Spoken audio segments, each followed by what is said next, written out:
Hello friends, welcome back. तो ये soil mechanics का सेकंड लेक्चर है। बाकी के लेक्चर की लिंक आपको डिस्क्रिप्शन में मिल जाएगी, तो आप देखना मत भूलिए।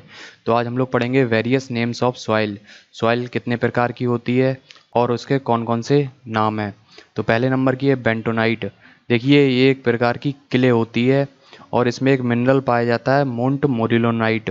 इसका नाम मोंट मोरिलोनाइट क्यों पड़ा? क्योंकि इसकी खोज सबसे पहले फ्रांस में हुई और फ्रांस में इसी नाम की एक जगह थी, तो उसी जगह के नाम पे इसका नाम मोंट मोरिलोनाइट रख दिया गया। तो मोंट मोरिलोनाइट की एक प्रॉपर्टी होती है, ये बहुत ज़्यादा वाटर को एब्जॉर्ब कर लेता है, जिसकी वजह से हाई स्वेलिंग एंड श्रिंकेज होती है। अगर हम लोग ऐसी मिट्टी पे घर बनाएंगे तो उसमें क्रैक्स आ जाएंगे स्वेलिंग एंड श्रिंकेज की वजह से। तो ऐसी मिट्टी पे हम लोग घर नहीं बनाते हैं जनरली। तो जो बेंटोनाइट सॉइल है वो बहुत ही प्लास्टिक होती है। प्लास्टिक का मतलब है इसमें बहुत अधिक डिफॉर्मेशन होता है। कम स्ट्रेस लगाने पे भी बहुत अधिक डिफॉर्मेशन हो जाता है और ये जनरली वोल्केनिक ऐश से बनती है। केमिकल वेदरिंग होती है और फिर इस सॉइल का निर्माण होता है। तो पढ़ते हैं bentonite. It is a clay having high percentage of montmorillonite clay mineral. This clay is high water absorbent and has high swelling and shrinkage property. It is highly plastic and it is obtained from the decomposition of volcanic ash. अगली soil की बात करते हैं, black cotton soil. तो इसका नाम black cotton क्यों पड़ा? क्योंकि ये डार्क कलर की होती है और ये कॉटन कपास की खेती के लिए उपयुक्त मानी जाती है और ये मध्य प्रदेश महाराष्ट्र जैसे क्षेत्रों में पाई जाती है। तो यहाँ पे क्या होता है, जनरली जो भी घर बनाए जाते हैं तो पहले मिट्टी को खोद लिया जाता है, उसके बाद वहाँ पे सैंड की फिलिंग कर दी जाती है, तो उसके बाद फिर उसके ऊपर स्ट्रक्चर बनाया जाता है। अगर इस पे ही बना देंगे ब्लैक कॉटन सॉइल पे तो हाई स्वेलिंग एंड श्रिंकेज के कारण उस स्ट्रक्चर में क्रैक्स आ जाएंगे। देखिए, जो क्ले होती है उसकी बेरिंग कैपेसिटी सैंडी सॉइल से हमेशा कम होती है, क्योंकि जो क्ले है उसकी शेयर स्ट्रेंथ बहुत कम होती है। तो अगर हम लोग कोई भी स्ट्रक्चर क्ले के ऊपर बनाएंगे तो ये क्ले के पार्टिकल हो गए हैं, तो जो भी इनका फेलियर होता है वो शेयर फेलियर होता है। ये पार्टिकल्स क्रशिंग में फेल नहीं होंगे।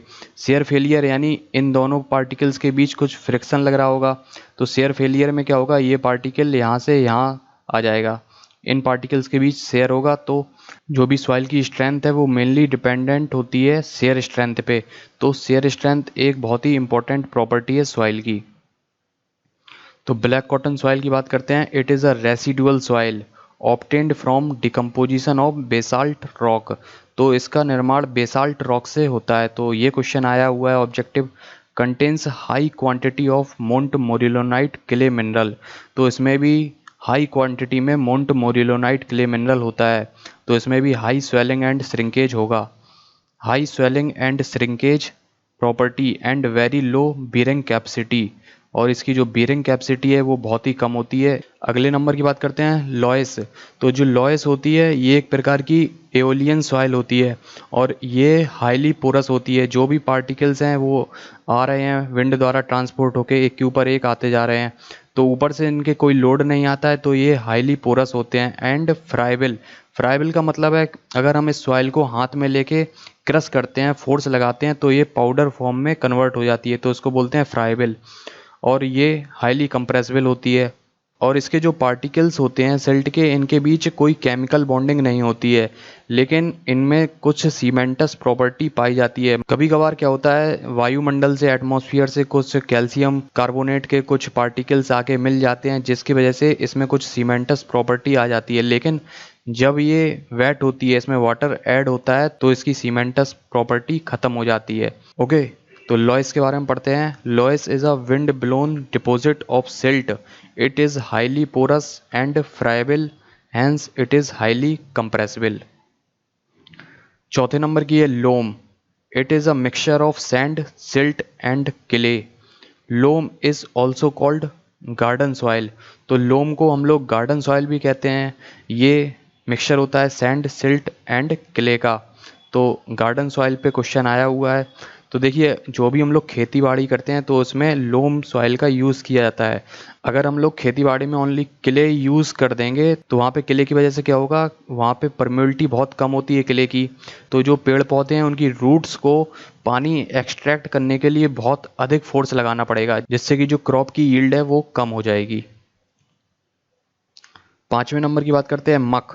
It is an organic soil, dark in colour and has extremely soft consistency. तो जो मक है वो एक ऑर्गेनिक सॉइल होती है।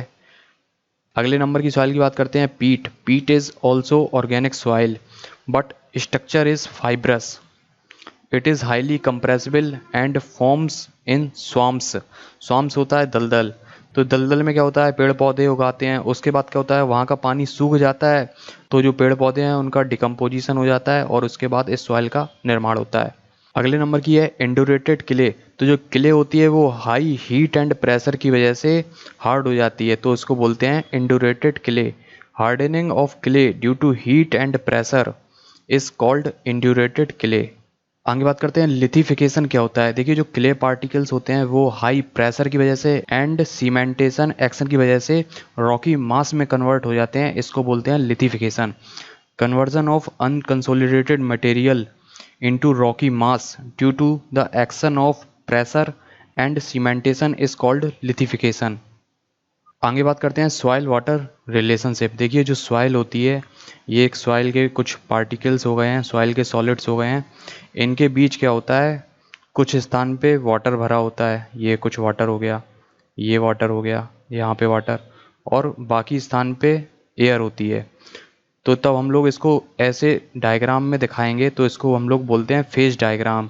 यहाँ पे सॉलिड हमने एक साइड रख दिए, फिर वाटर रख दिया पूरा एक साथ, और फिर एयर रख दी। अगर हमारी सॉइल कम्प्लीटली ड्राई है तो इसमें वाटर जीरो हो जाएगा, सॉलिड बचेंगे और एयर बचेगी।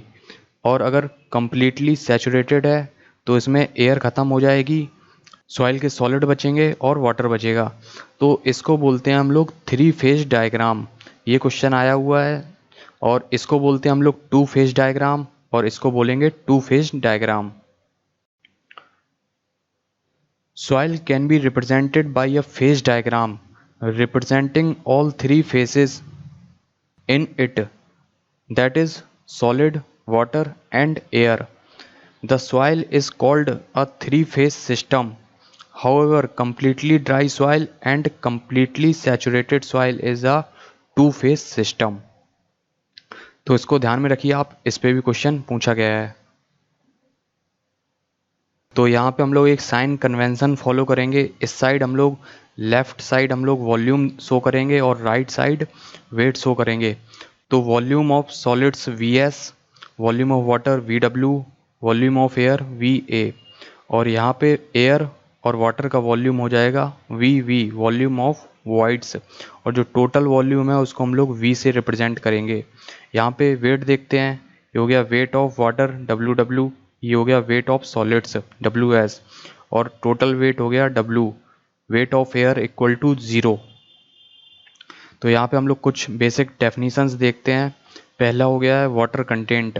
तो वाटर कंटेंट को हम लोग स्मॉल w से रिप्रेजेंट करते हैं, और ये होता है weight of water upon weight of solids. दूसरा है वाइड रेशियो, इसको स्मॉल e से रिप्रेजेंट करते हैं, volume of voids upon volume of solids.